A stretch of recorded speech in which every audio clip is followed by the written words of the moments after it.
Hi hello नमस्कार माझ्या सगळ्या गोड ताईंचं आणि मैत्रिणींचं माझ्या या यूट्यूब चॅनलमध्ये खूप खूप खूप स्वागत आहे। आजचा दिवस तुम्हाला सुखाचा, समाधानाचा आणि आनंदाचा तसेच भरभराटीचा जावो ही स्वामींच्या चरणी प्रार्थना करते आणि आपल्या आजच्या या नवीन व्हिडिओला सुरुवात करते। चैत्र पौर्णिमा 23 एप्रिल 2000 रोजी वार मंगळवारी साजरी केली जाणार आहे आणि या दिवशी हनुमान जयंती सुद्धा आहे। खरं तर पौर्णिमेसाठी कोणताही सण उत्सव नाही। पौर्णिमेला आपल्या हिंदू धर्मामध्ये खूप शुभ मानले गेले आहे। चैत्र पौर्णिमेच्या दिवशी देवी लक्ष्मीची पूजा करावी असे करणे अत्यंत शुभ मानले जाते। या दिवशी देवी लक्ष्मीला प्रसन्न करून घेण्यासाठी घरामध्ये काही उपाय केल्याने घरामध्ये सुख समृद्धी नांदते। पौर्णिमेच्या दिवशी काही विशेष उपाय करावेत ज्यामुळे आपल्या आयुष्यात असलेली नकारात्मकता, आपल्यावर येणारी संकट, विघ्न दूर होऊन आपल्या घराची भरभरून अशी प्रगती होते। असाच एक उपाय मी आजच्या व्हिडिओमध्ये शेअर करणार आहे। या उपायामध्ये तुम्हाला उद्या आलेल्या चैत्र पौर्णिमेच्या दिवशी मुलांवरून ही एक वस्तू ओवाळून टाकायची आहे। ही वस्तू ओवाळून टाकल्यामुळे त्यांच्या मार्गामध्ये येणाऱ्या सर्व अडचणी संपूर्णपणे नष्ट होतील आणि त्यांची प्रत्येक क्षेत्रामध्ये प्रगती होईल। असा हा उपाय उद्या कोणत्या वेळेमध्ये करायचा आहे, कशा प्रकारे करायचा आहे, जी वस्तू आपण मुलांवरून ओवाळून टाकणार आहे या वस्तूची आपल्याला नंतर काय करायचे आहे याची संपूर्ण माहिती जाणून घ्यायची असेल तर व्हिडिओ स्किप न करता जरूर नक्की पहा आणि आपल्या चॅनेलवर जर नवीन असाल तर चॅनेलला लाईक करा, शेअर करा आणि सबस्क्राईब करा। तसेच बेल आयकॉनचे बटन क्लिक करायला विसरू नका जेणेकरून आपल्या चॅनेलवरती येणारे नवनवीन व्हिडिओज यांची माहिती व नोटिफिकेशन तुमच्यापर्यंत अगदी सहजपणे पोहोचेल आणि तुम्ही एक पण व्हिडिओ मिस करणार नाही। तर दर महिन्याला पौर्णिमा तिथी येते, पण ही पौर्णिमा विशेष महत्त्वाची मानली गेलेली आहे कारण या दिवशी हनुमान जयंती देखील साजरी केली जाते। हनुमानांना संकटमोचन असे देखील म्हटले जाते कारण आपल्या भक्तांवर येणारी सर्व संकट, विघ्न ते दूर करतात। तसं तर बजरंगबली हे अमर आहेत, त्यांची जयंती नाही तर जन्मोत्सव साजरा करायचा आहे। आता उद्याच्या दिवशी ज्या पण सेवा व उपाय करणार आहोत आपण ते ह्यासाठी की आपल्या मनामध्ये ज्या काही इच्छा आहेत, मनोकामना आहेत त्या पूर्ण होण्यासाठी आपल्याला हे उपाय करायचे आणि त्याचं निश्चितच फळ आपल्याला मिळणार आहे। बजरंगबली हे साक्षात भगवान शिवांचे अवतार मानले जाते आणि जो कोण यांचा धावा करेल, उपासना करेल त्यांच्यावर त्यांची कृपा होते। त्यांच्या या सर्व अडचणी, दुःख, दारिद्र्य पूर्णपणे नष्ट करण्याचे काम ते करतात। उद्याचा दिवस हा खूप महत्त्वाचा मानला गेला आहे कारण हनुमान जयंती ही मंगळवारी आलेली आहे आणि हनुमंतांची सेवा आपण मंगळवार किंवा शनिवार या दिवशी करतो। म्हणूनच आपल्या मुलांवर येणारे सर्व संकट, विघ्न दूर व्हावे यासाठी प्रत्येक आईने आपल्या मुलांसाठी हा उपाय करावा। बघा, मुलं जी आहेत ती खूप कष्ट घेत असतात, मेहनत करत असतात, तरी त्यांच्या प्रयत्नांना यश मिळत नाही, त्यांच्या कष्टांना यश मिळत नाही। तसेच त्यांच्या अभ्यासात प्रगती होत नसेल, नोकरी व्यवसायात त्यांची प्रगती होत नसेल, असे काहीही समस्या असतील तर अशा समस्यांमुळे ते त्रस्त असतील तर यातून बाहेर पडण्यासाठी मार्ग सापडावा म्हणून उद्याच्या दिवशी तुम्हाला हा एक उपाय करायचा आहे। आपल्या मुलांचे कल्याण व्हावे, त्यांची प्रगती व्हावी प्रत्येक क्षेत्रामध्ये असं प्रत्येक आईवडिलांना वाटत असतं आणि त्यासाठी मुलं देखील प्रयत्न करत असतात। बऱ्याच मुलांच्या बाबतीत सांगायचं झालं तर घरात सगळं सुरक्षित किंवा सुरळीत असतं, नोकरी व्यवसायात देखील चांगली प्रगती होत असते, पण त्यांच्या विवाह संबंधी काही समस्या असतात, त्यांचे विवाहाचे योग जुळून येत नसतात। तुमच्या मुलांचे किंवा मुलींसाठी दोघांसाठीही हा उपाय तुम्हाला करता येणार आहे। त्यांना काही दोष असतील, पितृदोष असतील, वास्तुदोष असतील किंवा काही जर नजर झालेली असेल किंवा त्यांची नकारात्मकता त्यांच्यामध्ये वाढलेली असेल, ही संपूर्णपणे नष्ट व्हावी यासाठी उद्याच्या दिवशी हा उपाय करायचा आहे। तो नेमका कोणत्या वेळेस करायचा तर हा 2 वेळेमध्ये दिवसातून तुम्हाला करायचा आहे। तिथली पहिली वेळ अशी आहे की सकाळी उठल्यापासून ते दुपारी 12 वाजेपर्यंत आणि सायंकाळी 6 नंतर रात्री 11 वाजेपर्यंत ही सेवा तुम्ही करू शकता। पण एक मात्र नक्की लक्षात ठेवा, 12 ते 5 हा उपाय तुम्हाला चुकूनही करायचा नाही।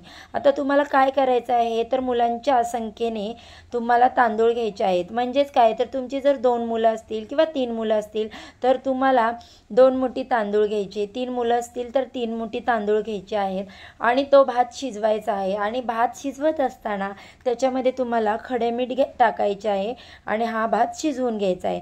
एरवी आपण जेव्हा भाताचा उतारा करतो त्यामध्ये आपण मीठ घालत नाही, पण हा उतार्यासाठी तुम्हाला यामध्ये थोडंसं मीठ टाकायचं आहे। आणि एक पिंपळाचं पान घ्यायचं आहे। पिंपळाचं पान नसेल तर तुम्ही वडाच्या झाडाचं देखील पान घेऊ शकता आणि तेही जर तुम्हाला अवेलेबल नाही झालं तर तुम्ही उंबराचं पान देखील घेऊ शकता। कोणत्याही प्रकारचं एक पान तुम्हाला घ्यायचं आहे आणि त्या पानावर हा शिजवलेला भात आपल्याला काढून घ्यायचा आहे। तसेच या भातामध्ये अजूनही काही वस्तू टाकायच्या आहेत। त्या कोणत्या तर यावरती थोडे थोडे तुम्हाला दही टाकायचे आहे आणि दही टाकून झाल्यानंतर त्याच्यावरती थोडासा सिंदूर टाकायचा आहे, कारण उद्याचा दिवस हा हनुमान जयंती आहे, त्यामुळे शेंदूरला अतिशय महत्त्व आहे। त्यावर शेंदूर टाकून झाल्यानंतर 2 अख्ख्या लवंगा ठेवायच्या आहेत। त्यानंतर तुम्हाला यावर एक दिवा लावायचा आहे। आता दिवा म्हणजे काय, भाताच्या मधोमध गोलाकार करून फुलवात घेऊ शकता किंवा 2 वातींची मिळून एक वात देखील तुम्ही घेऊ शकता किंवा त्याच्यावर एक छोटीशी पंती देखील तुम्ही लावू शकता। ही जी वात घेतलेली आहे ती तुम्हाला चुकूनही तुपात बुडवायची नाही। मुलांवरून उतारा करताना कधीही तुपाचा वापर करायचा नाही, हे तुम्ही नेहमी लक्षात ठेवा। हे वापर करताना तुम्हाला देवपूजेसाठी जे तुम्ही तेल वापरता त्याचा वापर इथे करायचा आहे। ही सेवा करताना मुलांना देवघरासमोर बसवायचं आहे। देवघरासमोर जर तुमच्या जागा नसेल तर तुम्ही तुमच्या हॉलमध्ये देखील मुलांना बसवू शकता। मुलांचे तोंड दक्षिण दिशेकडे होणार नाही याची तुम्ही काळजी घ्या किंवा अशा पद्धतीने तुम्ही मुलांना बसवा। आणि एक मात्र लक्षात ठेवा, नेहमी आपण कोणतीही सेवा करतो किंवा जप करतो, ध्यान करतो त्यावेळेस आपल्याला नेहमी आसन घ्यायची गरज असते। कारण जर आपण आसन घेतलं नाही तर आपण केलेली जी सेवा आहे किंवा जो जप आहे या सगळ्याचं जे श्रेय आहे ते धरणी मातेला जातं। त्यामुळे आपल्याला कोणतीही सेवा करताना आसनावर बसण्याची आवश्यकता असते। तर मुलांना आसनावर बसवायचं आहे आपल्याला आणि नंतर ही सेवा करायची आहे। आता एक लक्षात ठेवा, हा उतारा करताना कोणाशीही तुम्हाला बोलायचं नाही। घरातल्या लोकांना अगोदरच सांगून ठेवा, मी हा उतारा करत आहे, माझ्याशी कोणी बोलायचं नाही। तसेच हा उतारा करताना जो आपण घेतलेला भात आहे तो पिंपळाच्या पानावर काढून घ्यायचा। ते पिंपळाचं पान एका प्लेटमध्ये ठेवायचं आणि घड्याळाच्या काट्याप्रमाणे 7 वेळा ते आपल्या मुलांवरून उतरवून घ्यायचं आणि असं बोलायचं, आल्या गेल्याची, आई बापाची, भूताकेत्याची ज्याचीही नजर लागली असेल ती सगळी नजर जी आहे ती चुलीत जाऊ दे, असा मंत्र तुम्ही बोलू शकता। असंच सेम तुम्हाला दुसऱ्या मुलावरून पण नजर काढायची आहे किंवा उतारा करायचा आहे।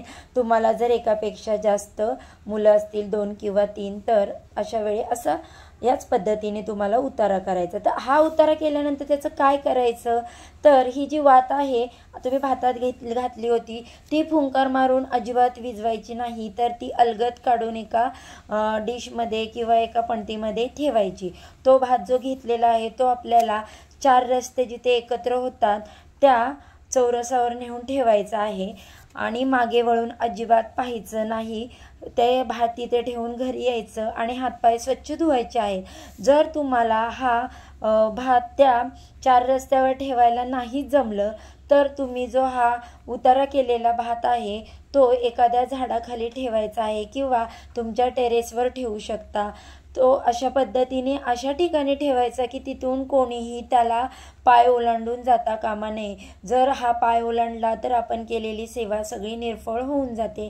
त्यामुळे हा भात जो आहे तो योग्य ठिकाणीच तुम्हाला ठेवायचा आहे। आता प्रत्येक वेळेस आपल्याला हा प्रश्न पडतो, बाबा आमची मुलं तर आमच्या जवळ नाहीत, ती बाहेरगावी शिक्षणासाठी आहेत, नोकरीसाठी आहेत, व्यवसाय धंद्यासाठी आहेत, तर हा उपाय कसा करायचा? तर तुम्ही हा उपाय अशा प्रकारे करायचा, तुमच्या मुलांचा जो फोटो आहे तो फोटोसमोर ठेवायचा आणि त्या फोटोसमोरून हा उतारा घड्याळाच्या काट्याप्रमाणे 7 वेळा उतरायचा आणि तो एखाद्या चौकामध्ये नेऊन ठेवायचा किंवा एखाद्या झाडाखाली नेऊन ठेवायचा, जिथे पक्षी किंवा किडे मुंगी तो उतारा खाऊ शकतील। अशा प्रकारे उद्याच्या पौर्णिमेच्या दिवशी आईने आपल्या मुलांसाठी जरूर नक्की हा उतारा करून बघा। तुम्हाला याचे अनुभव खूप छान प्रमाणात येतील आणि नक्कीच कोणतीही सेवा जर मनापासून अगदी मनोभावे केली किंवा उपाय जर आपण मनोभावे केला तर त्याचे फळ आपल्याला मिळते। तर आजच्या या व्हिडिओमधील माहिती तुम्हाला जर योग्य वाटली असेल किंवा जर तुम्हाला आवडली असेल तर तीही माहिती तुमच्या परिवारापर्यंत, तुमच्या घरातल्या लोकांना किंवा तुमच्या ज्या ओळखीच्या लोकांना आहे त्यांचं कल्याण व्हावं असं तुम्हाला जर वाटत असेल, ही माहिती जर हेल्पफुल वाटली असेल तर तुम्ही नक्की त्यांच्यापर्यंत ही शेअर करा। आणि आपल्या चॅनेलवरती नवीन असाल तर व्हिडिओ लाईक, शेअर आणि सबस्क्राईब करा। झालेली आजची सेवा मी स्वामी समर्थांच्या चरणी अर्पण करते आणि इथेच व्हिडिओचा शेवट करते। सर्वांना श्री स्वामी समर्थ। जय जय स्वामी समर्थ। अवधूत चिंतन श्री गुरुदेव दत्त।